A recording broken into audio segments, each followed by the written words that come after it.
Yo, what is going on, y'all? This is your host, Tarad Rashan, and you are now tuned into Taradcast. For all of the brand new listeners out there listening to our show for the very first time, welcome. And for all of you returning listeners coming back for another weekly dose of Taradcast introspection, welcome back. Now at Taradcast, you can take everything we say with a grain of salt. We simply just want to add some flavor to your meal. So if we're doing that, then we are doing our job. Today's episode is a very hot topic, and I'm not talking about the store with all of the edgy clothing. Today's topic centers around men's perception of women and the excuses that we make in order to explain why we treat them the way that we do. So without further ado, today's episode topic is naughty by nature. This is Taradcast. Let's get it.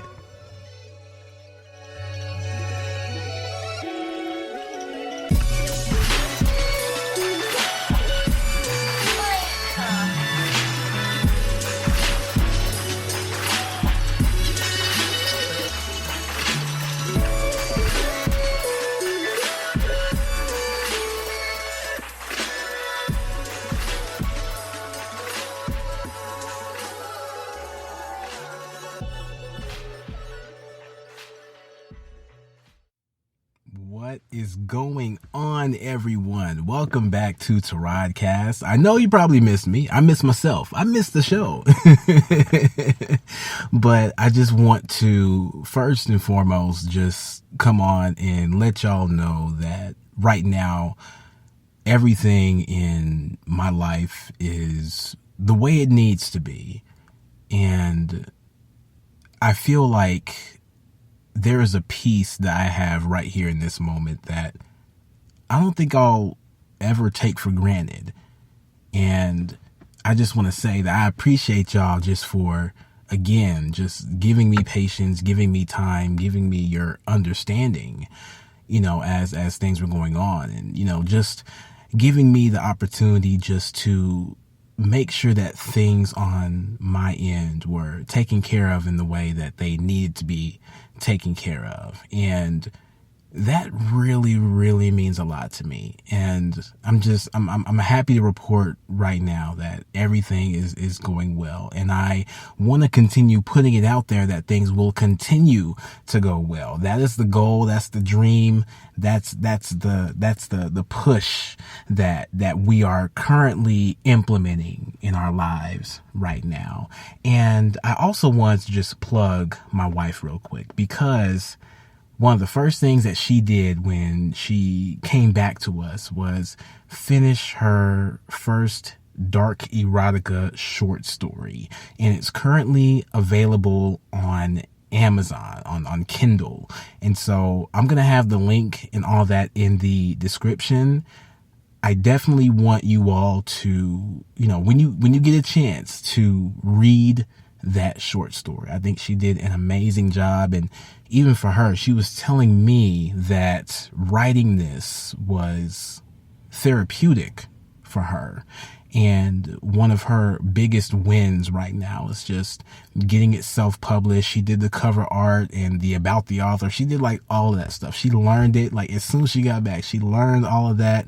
She put in all the work, and I am just proud that she took that step in a positive direction and came back to us just hitting the ground running. And I couldn't be more happier for her and for everyone that has supported my wife's book, Little Black Dress. Thank you for everybody here in the States, and even some of the people out there in the UK and internationally. Like, it is a big deal to her. So if you have the opportunity and you want to read a very, very good and also a very, very short, takes about an hour to read, dark erotica story penned by my wife, just make sure to check the episode notes and you will see the information there. So I just want to plug that. I want to plug my wife. I love you and I am so proud of you. And I just want you to know that if you actually listen to this episode. So we're just going to go ahead and transition right into the house cleeping. So you already know how we do it here. We do the house cleeping and then we get into the good stuff. So here we go. If you would like to take our show with you on the go, just know that we are on Apple Podcasts, Google Podcasts, Spotify, Audible, Amazon Music, Spreaker, Podchaser, Castbox, Podcast Addict, iHeartRadio, Deezer, and YouTube. You can also find Tarodcast on Throne, which is a free live messaging application that allows us here at Tarodcast to exclusively reach our listeners. Make sure to sign up if you'd like to keep the conversations going after the episode. If you're looking for natural oils for ultimate hydration and care for your hair and skin, hit up The Resilient Lotus at www.theresilientlotus.com. Use promo code TARODCAST to receive a discount on your purchase. And if you are a lover of authentic, chunky salsas and the most delicious birria tacos in Oklahoma City, as well as birria pizzas, make sure to reach out to Morenitas Salsitas at www.CRTN-T.com/Morenitas-Salsitas. And last but not least, if you are in the market for an affordable graphic designer to create your next logo, flyer, album cover, or animated video, check out at Rose Graphism, ROZAYGRAPHISM on Instagram. As always, all this information will be found in our episode notes. All right, y'all. So let's talk about this title, Naughty by Nature.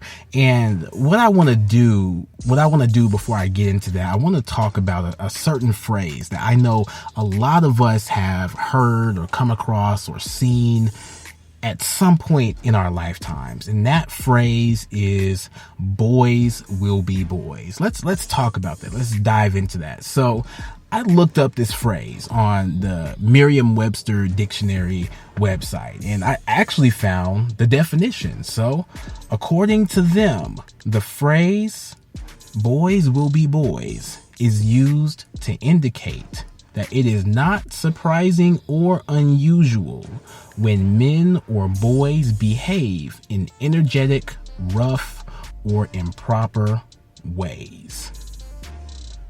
That is an actual definition of this phrase. Like, I didn't know you could actually look up definitions for phrases until a couple days ago when I was typing out my notes and my highlights, and I was like, what? There's actually a definition for this phrase. And it's pretty much spot on. I mean, if you're going to have something in the dictionary, you have to be spot on. But it was spot on. I was like, oh yeah, this really does encapsulate what this phrase means. And so, like I said, most of us, we've heard this phrase. Now, for me personally, I didn't necessarily hear it in my house because at the time that I was growing up, I was the only boy child and I was the oldest. And also my parents are both Christians, so there wasn't really a lot of brotherly type things, because my little brother didn't get here till I was 16.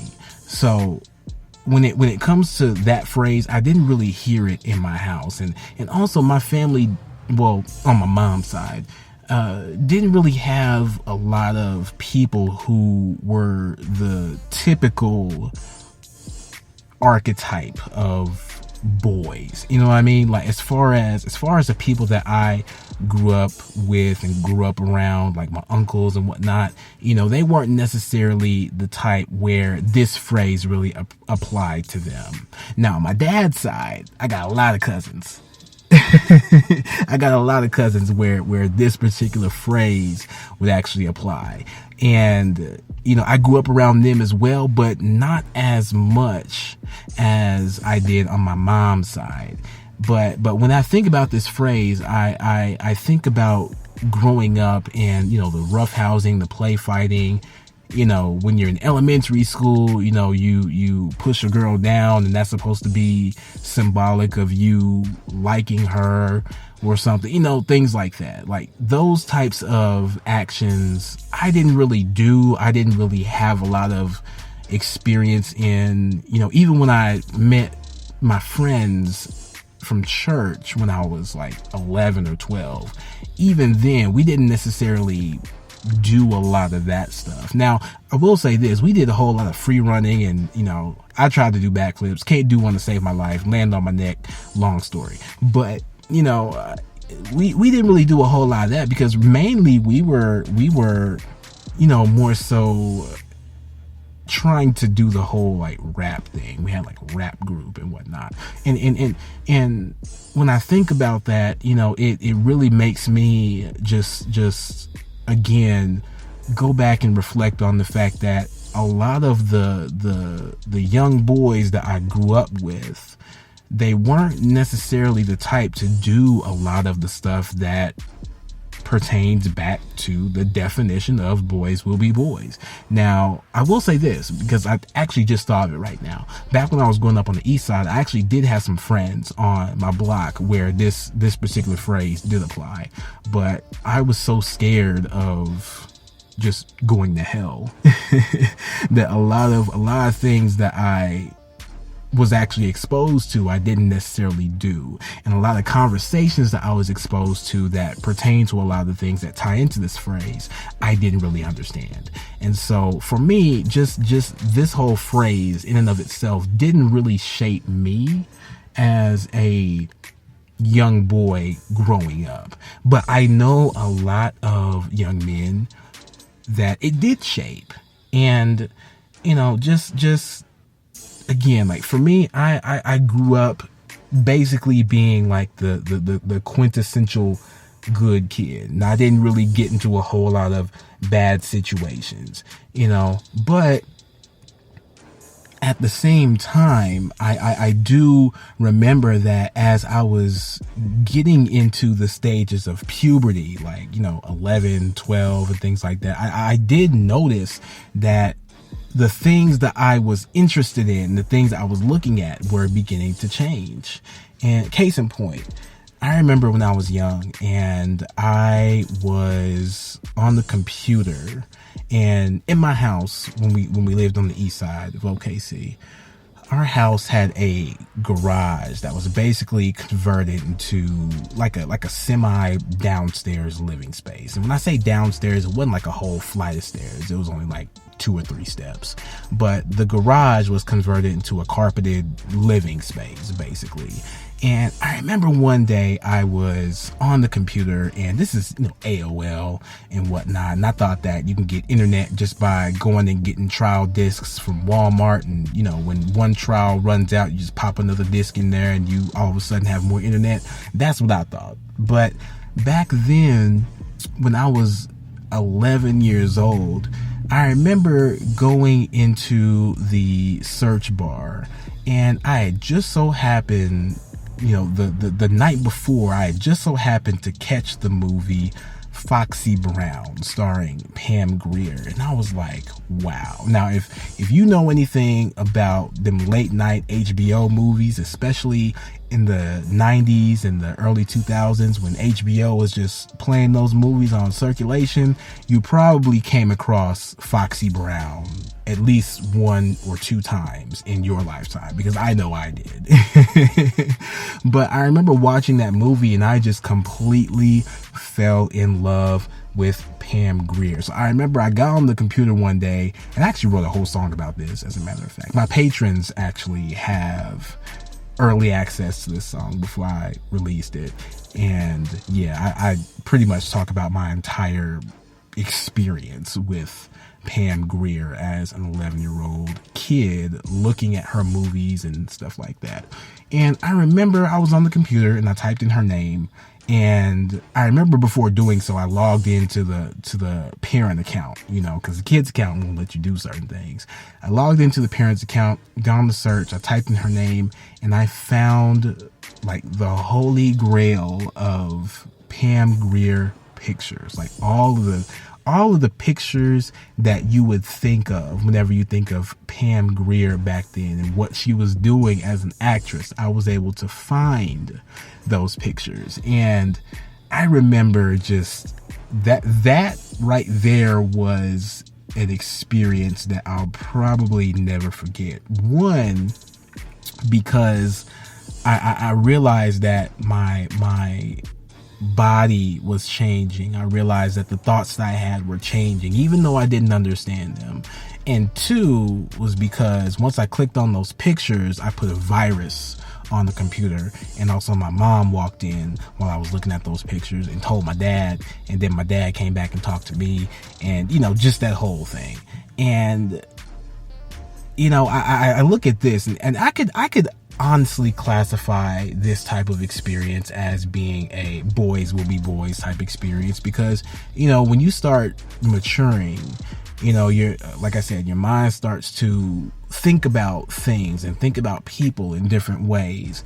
And I was beginning to just start to come into my sexuality in that sense, and understanding that these thoughts and feelings were triggering different physical responses inside of me that made me want to look at Pam Grier more, especially in her birthday suit, her most naked and bare self. And so just thinking about that, like, that is something where, in that type of situation where it's like, you're looking at things that you probably shouldn't, and you're at a age young enough to where it's like, you really don't need to be getting into that. But at the same time, you could also call it boys will be boys. So I'll definitely talk about that. But even so, like, especially with the way that my household and my family was set up, like, even those types of things, like, I remember just going to bed just guilty. Like, I remember I thought that I broke myself. I thought that I broke myself because, it was the first time that, like, I ever, like, did anything to myself, use your imagination. But I was like, what is happening? I had no idea what was going on.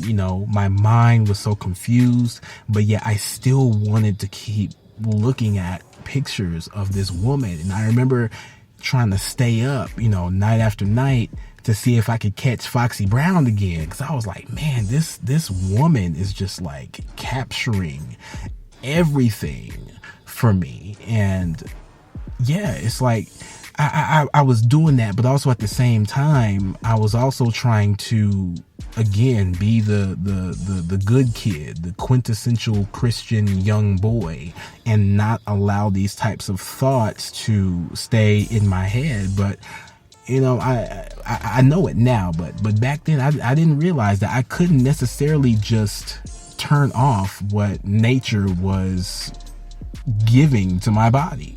I couldn't just flip a switch and just negate it, for the sake of trying to appear righteous and obedient as a literal child of God.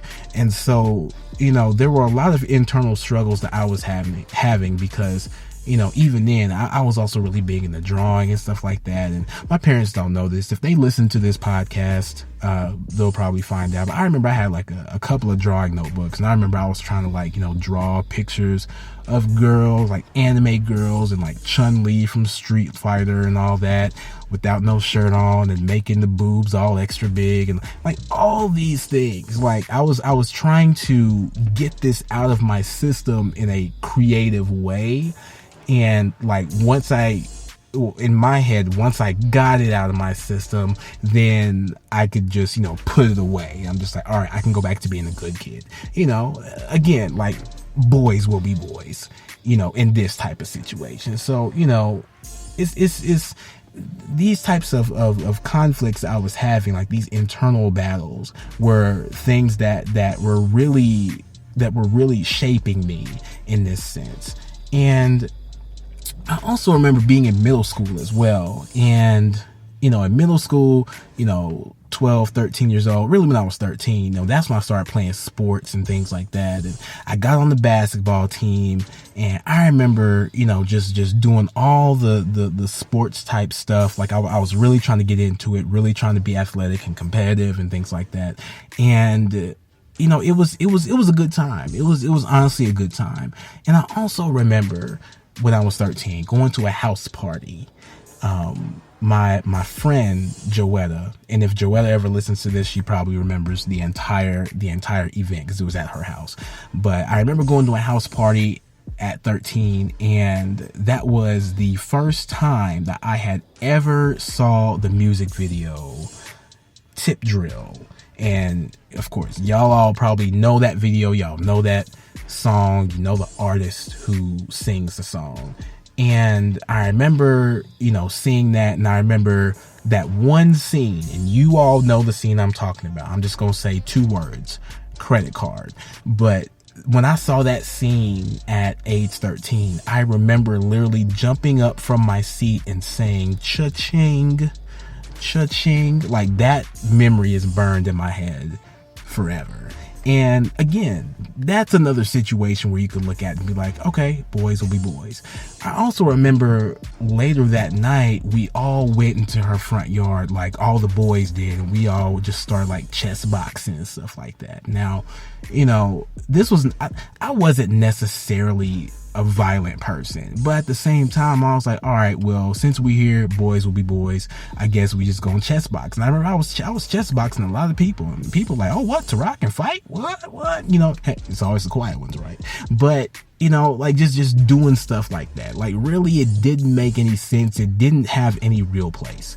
But I remember doing that and, gaining respect, if you want to call it, since we're all 13, 14, just doing that. And basically we're all out in Joetta's front yard and we're just chess boxing and all this stuff and whatnot. And I remember even after that, I started like chess boxing in the bathrooms. And I remember there was one time the art teacher walked out the room and me and this other kid named Lupe started chess boxing, and just in the classroom, like this was actually my boys will be boys phase, right? Because I'm over here really just trying to find myself. I'm really trying to discover who I am and, establish myself in that sense. Because, yes, I was still a huge nerd and still a huge nerd to this day. But I was also trying to figure out what masculinity meant as well. And in thinking about that, these situations, these types of situations were the ones that really just kind of cemented, those types of things. I actually just thought of another situation. I know y'all seen The Wood, right? Y'all remember when, Mike and Slim and Ro went to the dance and, they was dancing and Mike got Alicia's number and she wrote it in his hand with a pen. Like, that same situation actually happened to me at a church youth trip. We went to Oklahoma Christian University, I believe, the one that's on Memorial Road. There was like a youth camp there, and I remember all of my friends were there from church and whatnot, and they were trying to have this thing about who can get the most phone numbers, this and that. And I remember, like, I literally felt like Big Mike from The Wood. I literally did. I was probably like 14 by this time, and I remember, like, all my friends were getting all these numbers and whatnot, and I'm just walking around. I remember walking to the basketball court, and I see this girl. She's just like standing and watching a basketball game. So I went up there, talked to her, and I talked to her the whole night. Like, my friends were just going to random, girls, getting their number and whatnot, and here I am talking to this one girl the whole time. Well, by the time it's time for us to turn in for the night, I realized that I also did not have a actual notepad. I had a pen. I didn't have a notepad. And so I remember the young girl, she wrote her phone number in the palm of my hand. She did. And when we all got back up to the dormitories where we were staying, we were all going through the list and the phone numbers and whatnot. And I remember I just opened up my hand and I was like, here's my phone number right here. And they're like, okay, Tarad, I see you got it written in your hand and stuff, and that was a proud moment for me. I'm not gonna lie, I'm actually still friends with the girl, wonderful person. But yeah, like that, these were situations where, I could really look at them as boys will be boys. And I actually have a lot more that I could probably talk about, but I'm not going to, because I don't want to make this episode too long, and I don't want to do another impromptu series. So I may dive into some of these situations on a later episode, especially with high school. Actually, I'll just paraphrase the situation from high school. I remember I was 16 in high school. parents and child development class. I was actually still a virgin at this time, but in high school, a lot of boys were not virgins. This is the time where, again, a lot of boys were being boys and just trying to figure out what they could do to get with a girl, lose their virginity, take her virginity, whatever the case is. And I remember having conversations in one of my classes, and the guys I was sitting with, they just could not believe that I was still a virgin. They were like, "What? Like you ain't got nothing. You ain't did this. You ain't did that." I'm like, no. Like, I actually want to save myself for marriage. Like, it's cute when I think about it now, but in all honesty, it's a waste of time. It was a waste of time. And I'm not saying that I'm just, glorifying, high school kids just going out and just doing whatever irresponsibly or anything like that. But just this whole belief of like trying to like do this thing, for the sake of just not looking like anybody else, where in reality, what I do is my business and it shouldn't necessarily concern anybody else, whether they're asking me or not. But I didn't know that back then. And back then I was still a Christian. So, I was trying to save myself for marriage and all this stuff. And the boys just could not believe that I would even say something like that. They didn't know what to do with it. They were just like, wow, we don't even know how to respond to this.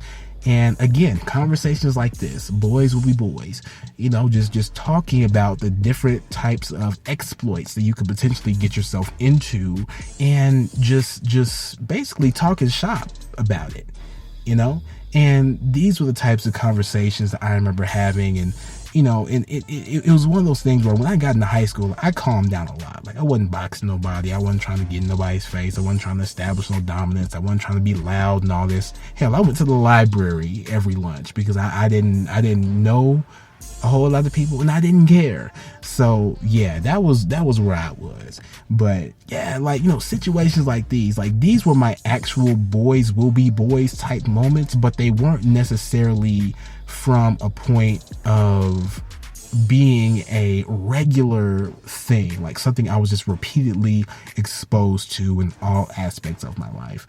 But, situations like these, I feel, are what fit the definition that we went over earlier. So right now we are going to take our first break. We're going to get some water. I hope you have your water close by. Juice, wine, beer, tea, whatever it is. I want you all to take a sip. And when we come back from our break, we are going to talk more about this particular episode topic and get into the naughty by nature side of it. So with that being said, go ahead and take a drink of whatever you have, and we will be right back. This is Tarodcast.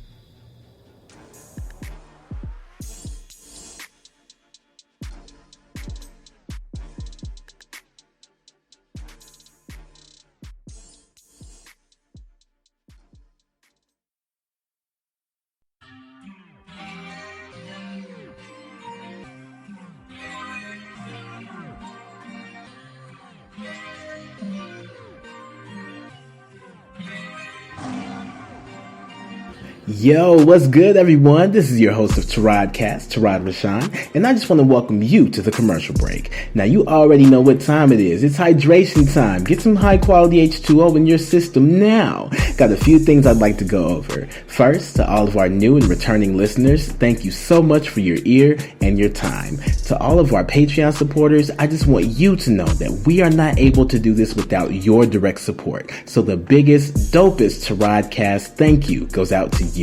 If you're listening in and you're thinking about becoming part of the Tarodcast Patreon family, we'd love to have you. You can find us at www.patreon.com/Tarodcast. Now on Patreon, we have 3 tiers of support. A $2 tier, a $3 tier, and lastly, a $6 tier. Each tier comes with its own set of unique perks. So if you find one that fits you, sign up. For us, the main thing is keeping our subscription prices affordable. We know that you work hard for your money, and if you choose to support Tarodcast this way, we truly want to make it worth your time.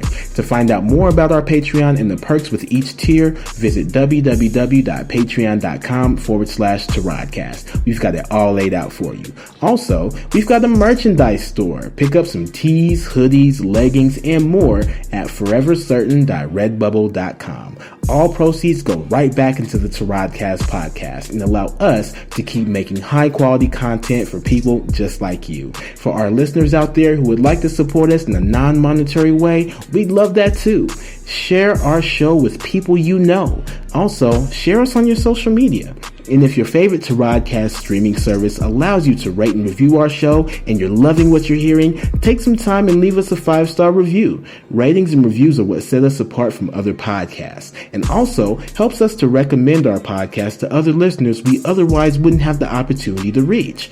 Lastly, if you'd like to reach out to us directly, email us at taradcast@CRTN-T.com. That's taradcast@CRTN-T.com.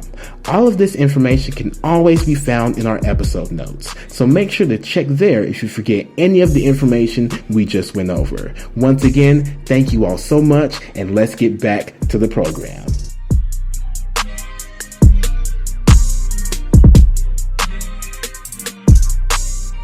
All right, y'all, and we are back. This is Taradcast, and I am your host, Tarad Rashan. And now I want to talk about the actual title of the episode, Naughty by Nature. So, when I think about this particular phrase, and I'm not talking about Tretch, I'm not talking about the 90s hip-hop group from, the hip-hop scene back in the day. Nah, I'm not talking about Naughty by Nature. I'm not talking about them. I'm talking about what this phrase actually means. And basically, it ties into the boys will be boys type mentality. And basically, it's how we believe as men that we have the authority, like the unspoken authority to freely be reckless.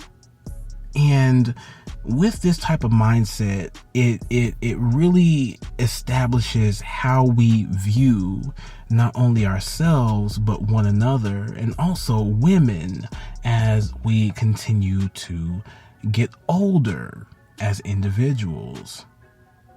And when we start coming into our sexual maturity, I feel like this type of mindset of boys will be boys, it transforms into us just being naughty by nature, to the point where we make it a huge deal to pursue women for our own sexual gratification.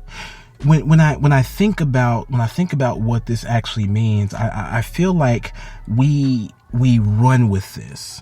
And when it comes to our environments, when it comes to the people that we are around, when it comes to the situations that we find ourselves in, we don't really look at what it means to, first of all, value ourselves in a healthy way, but to also value women in a healthy way. And because we have this mindset to where we are always on the hunt for the things that are going to please us sexually, this leads us to situations where we can potentially harm women, and not just physically, but emotionally as well. We possess everything needed to cause trauma. And in causing that trauma, the foundation for that cause is our own ignorance. And because a lot of us, as we evolve and really add more oomph to this naughty by nature type of just way of being, we don't really assign accountability to our actions. And in that process, we are looking at women as objects and not as individuals. We see them as things that will get us to a certain type of feeling physically. And again, we negate any type of opportunity for emotional maturity to step in and tell us that what we're doing is not actually right. You know what I mean? And the thing is, as we continue in that mindset, as we continue walking in that path, then as we continue to grow and age, we start to basically put our hands up in the air when it comes to any situation involving a woman who is communicating to us that we did something wrong in their life. We hurt them. We scarred them. We gave them a bad taste in their mouth about us. And we're just like, what do you mean? You know, we lack the capability of understanding the gravity of what that actually means. And I also believe that, you know, as we have grown into, you know, the state of manhood, even now, I feel like there is a lot of victim blaming that goes on, because as men, since we are just naughty by nature, this suggests that we do not have control over what we do and to whom we do those things to. We relinquish all control when it comes to those situations because it's just in our blood. It's just who we are. All of us, in the general sense, are just looking to fulfill ourselves sexually as much and as often as we can. And in doing so, I feel like we do a lot of victim blaming, and I've seen it happen so many times over the years where, you know, you know the phrases where, you know, people are out here saying, well, if she wasn't dressed this way, then she probably wouldn't have been assaulted or raped. You know, if she wasn't looking at me this way, or if she didn't communicate through her body language that she wanted me and I knew she wanted me, then this situation wouldn't have happened.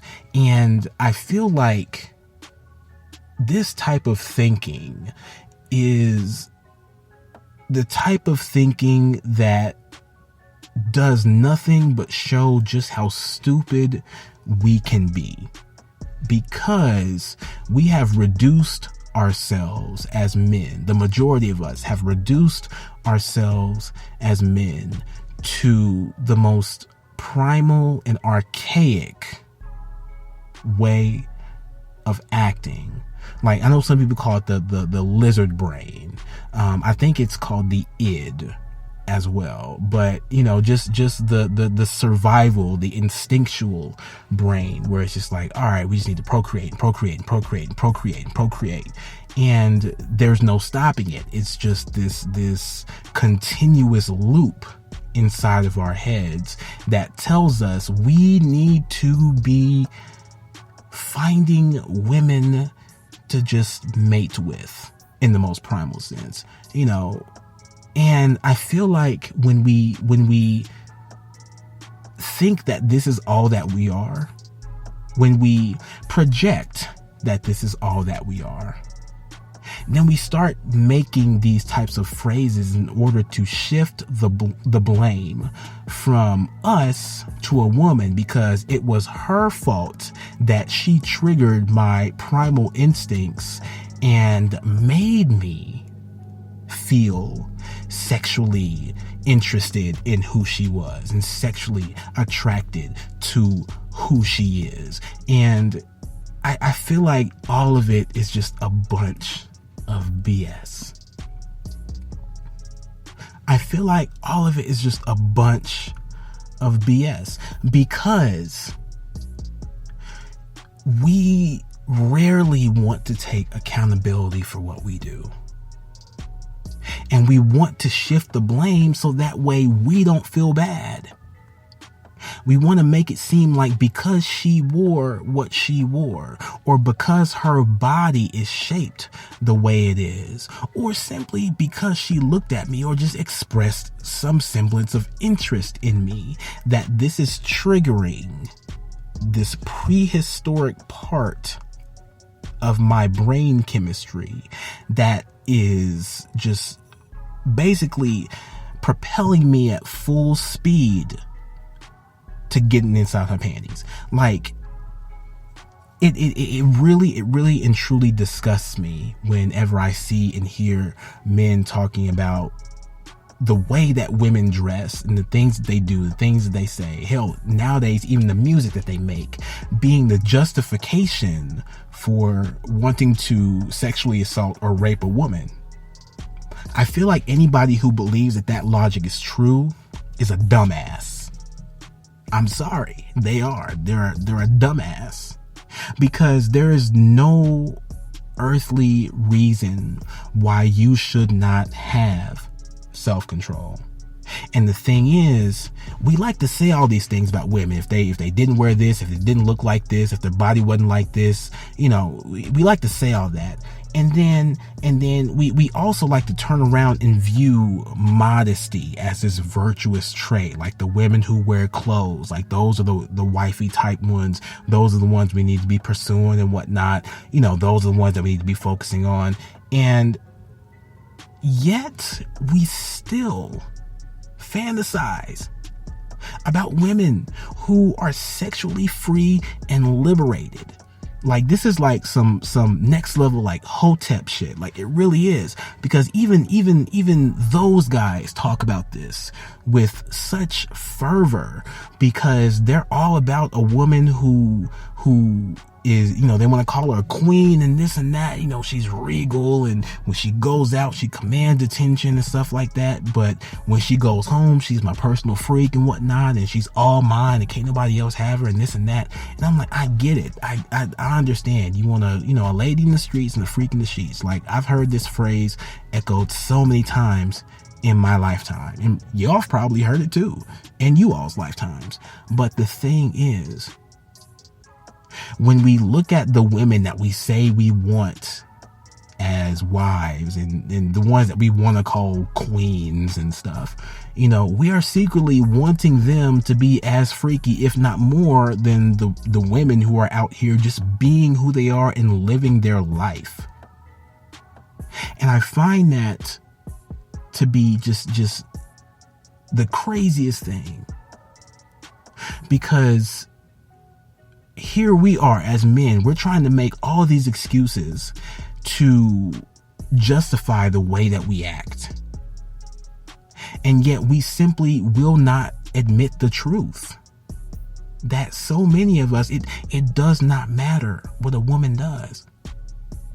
Like, a woman can be dressed in sweatpants and an oversized sweatshirt and hair all messy and whatnot, walking down the aisle at Walmart, and we will still fantasize about this woman and what's underneath her clothes. Because so many of us are naughty by nature, but then we want to turn around and play the victim card whenever we get called out on it. Whenever we go to the club or something like that, and we see women out here, dressing fly and fancy and all that, and we're trying to get at them, we're trying to get with them, trying to take them home and all that. And for those of us who actually, do get to go all the way, we want to call those types of women hoes. You want to call them the types of women that you don't marry, because of where you found them and the situation in which you found them in. And it's so hypocritical.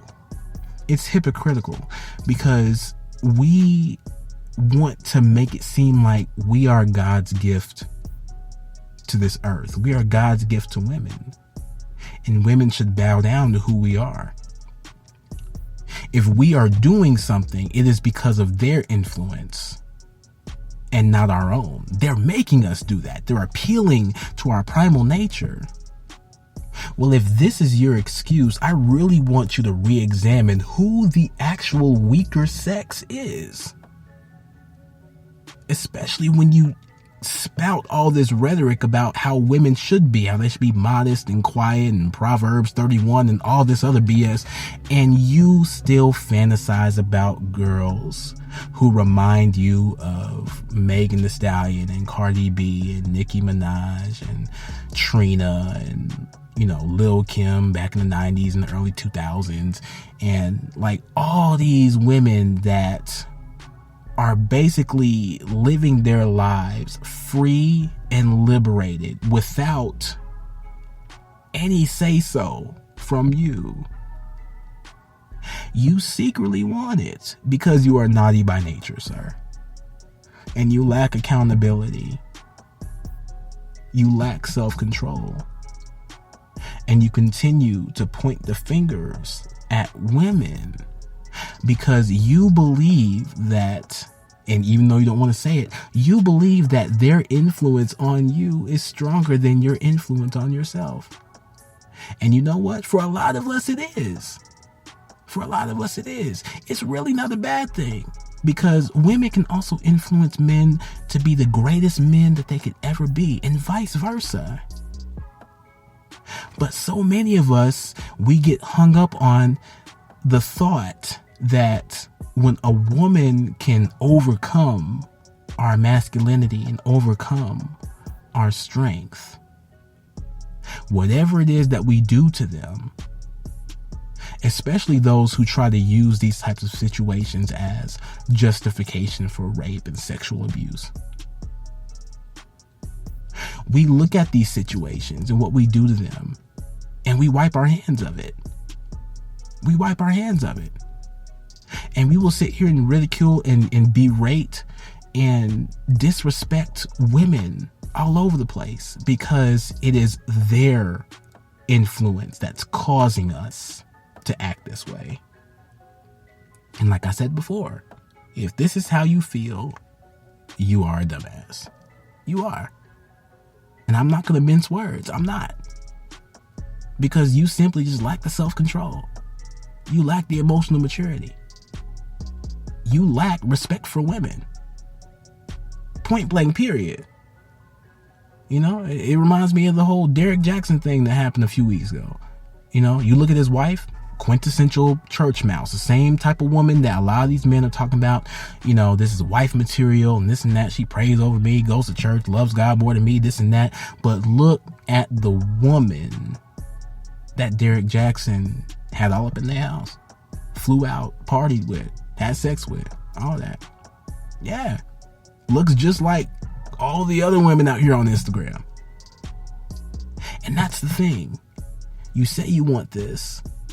You say you want this type of woman. But you are still naughty by nature, sir.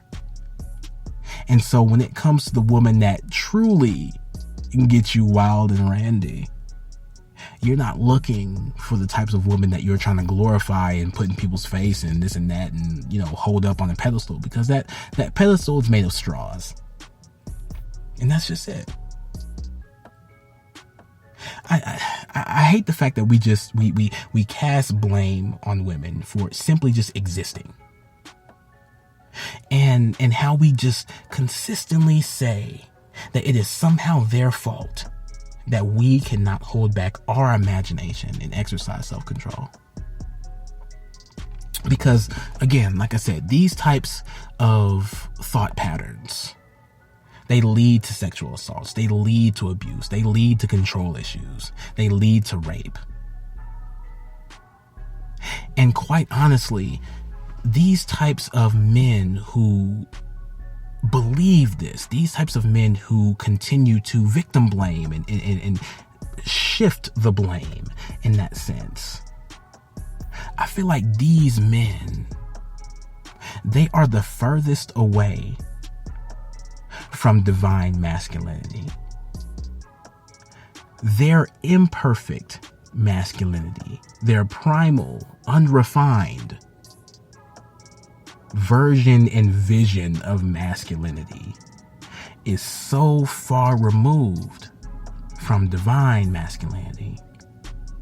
Because I feel like divine masculinity also gives room to invite divine femininity in, whether it's within yourself or with a woman. And when you are able to allow that in, there is no room for these types of juvenile thought patterns.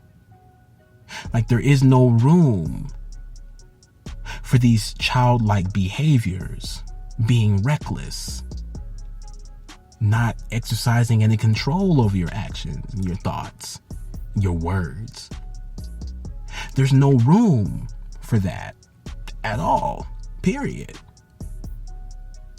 And when we think about, when we actually take time to just put energy into thinking about how we can transform ourselves as men, then it will not matter what a woman wears. It will not matter what type of music a woman listens to. It will not matter how a woman's body is shaped. You will know how to approach a woman. You will know how to act in the presence of a woman that will allow her to truly feel that you appreciate her presence, you respect her characteristics, her traits, her individuality, and that you are looking to elevate this person and also allow room for them to elevate you. I feel like when we actually reach that point, we could start abandoning the whole naughty by nature type way of thinking and acting. Because we can be nurturing by nature. We just have to accept growth. We have to accept it. It's the only way that we will be able to make this truly work. It's the only way that we will be able to grow. It's the only way we'll be able to abandon these simple-minded ass ways of thinking. And we'll start looking inward as opposed to blaming women for how we believe they are making us act, just because they are simply existing in our line of sight. We just have to accept growth. That's it. That's it. So with that being said, y'all, we're going to take our last break. And when we come back, we're going to tie it all together. So if you still got your drink close by, take another drink of it. I hope you've been drinking and staying hydrated throughout this episode. And we will be right back to close it all out. This is Tarakcast.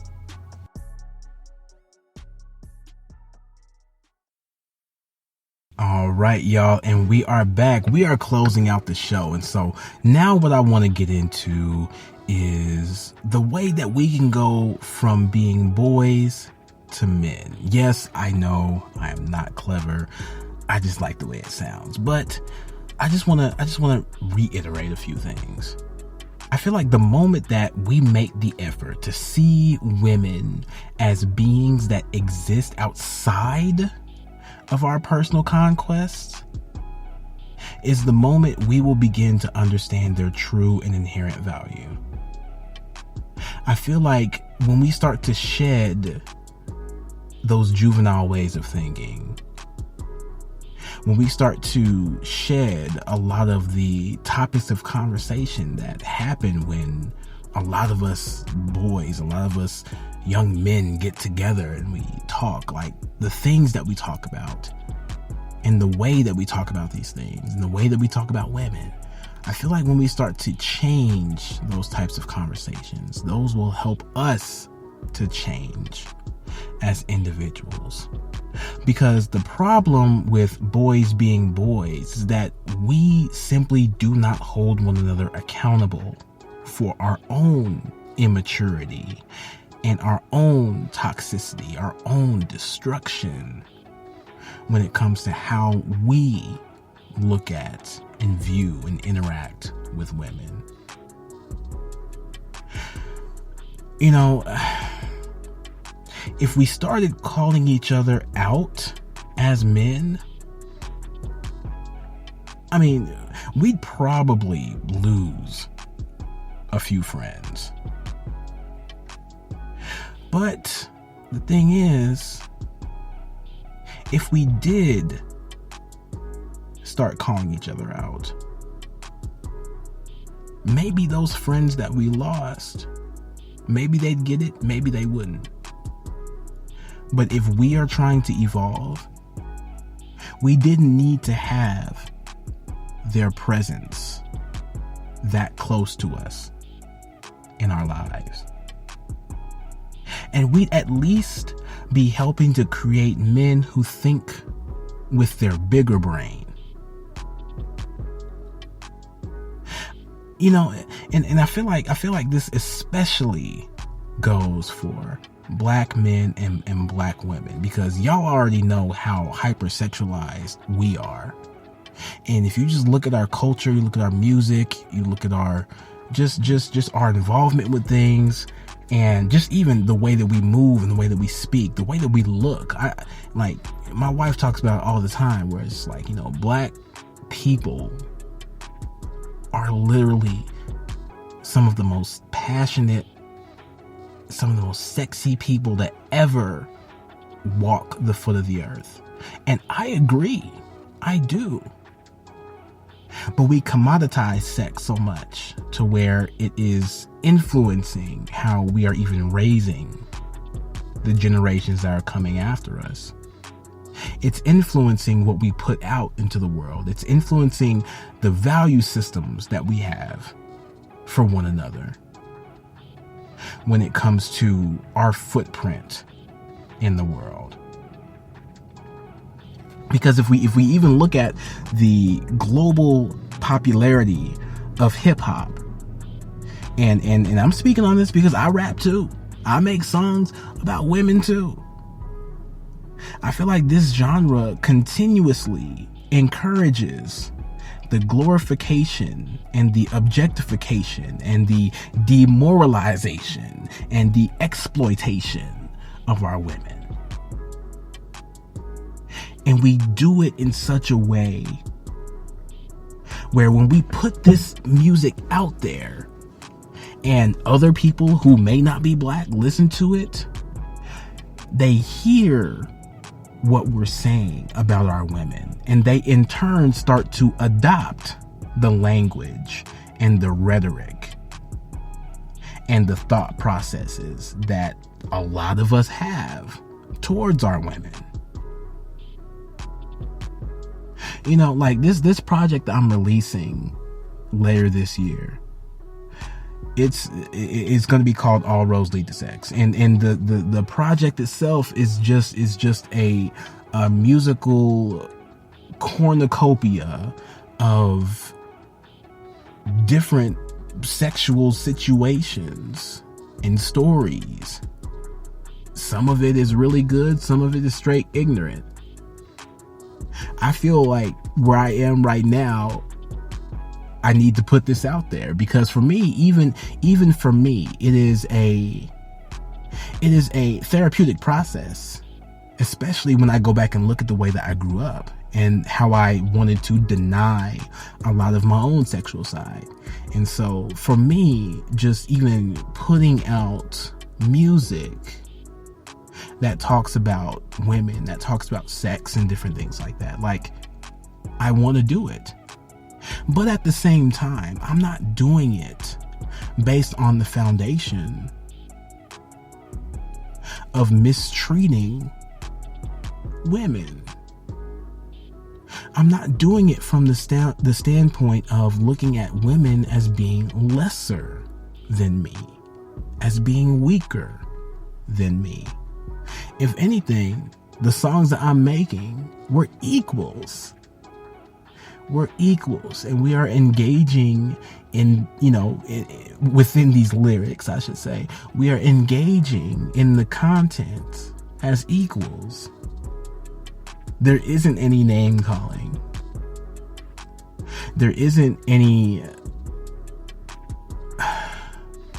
what am I trying to say? There isn't blatant disrespect. You know what I mean?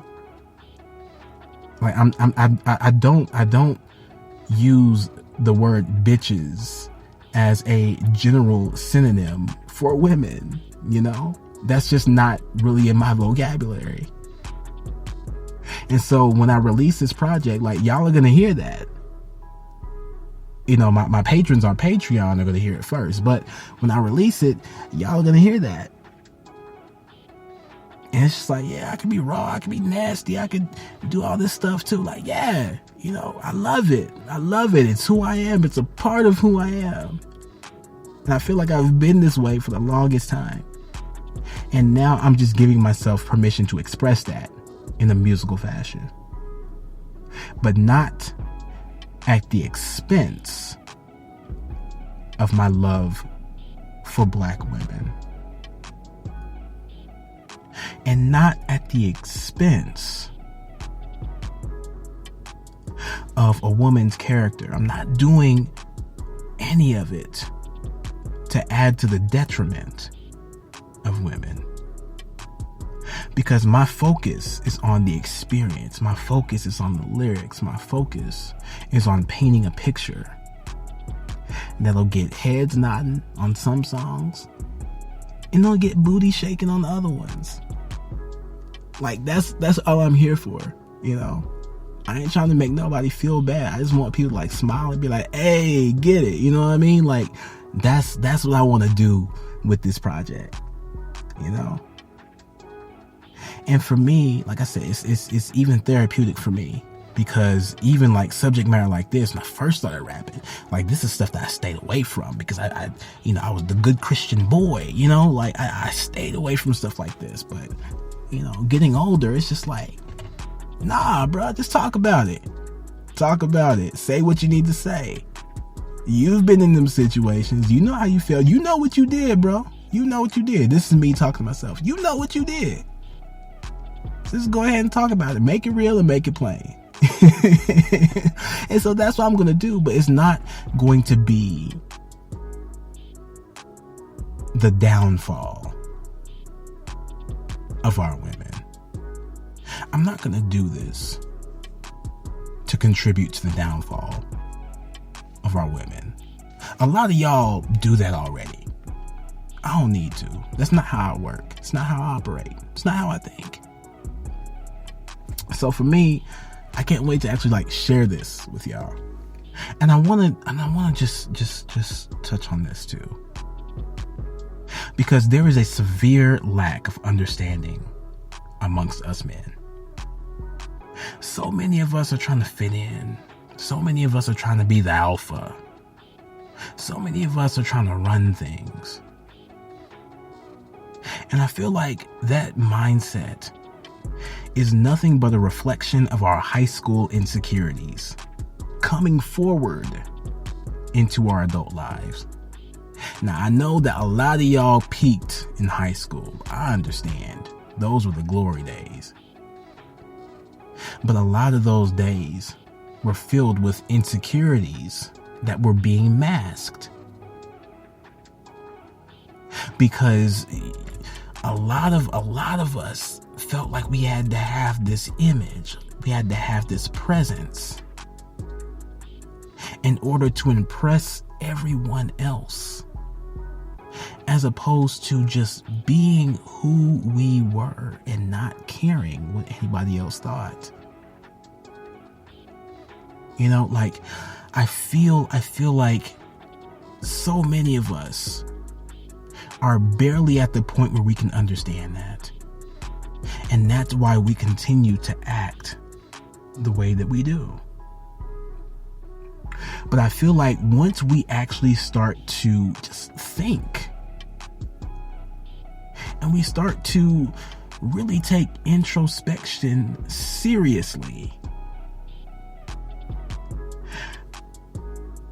I think that we will reach a point that will unlock within us the ability to change and to unlearn.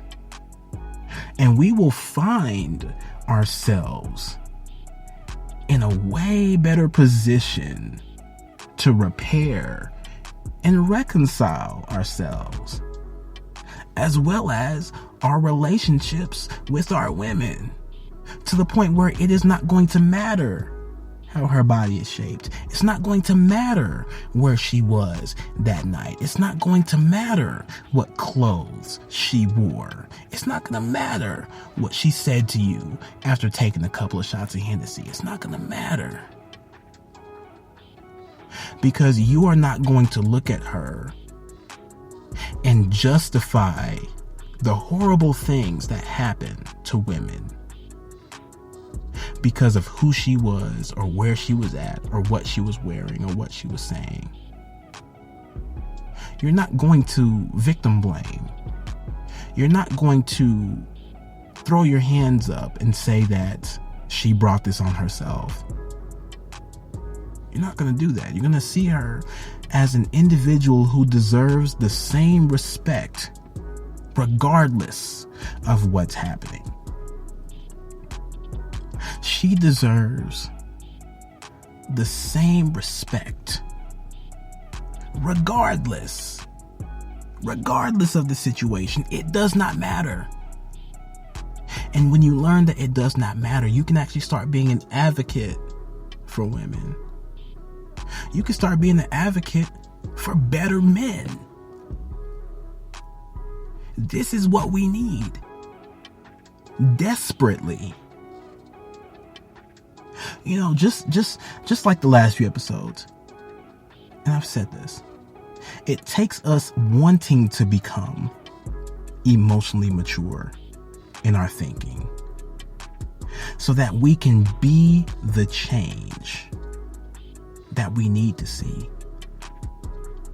Guys, bros, men, brethren, we have what it takes to turn this narrative around. Just because the way that we think about women and treat women is popular, it doesn't make it right. It doesn't make it acceptable. And I'll be damned if I let one of your little snot-nosed sons near my daughter with a boys will be boys type mindset or a naughty by nature type mindset.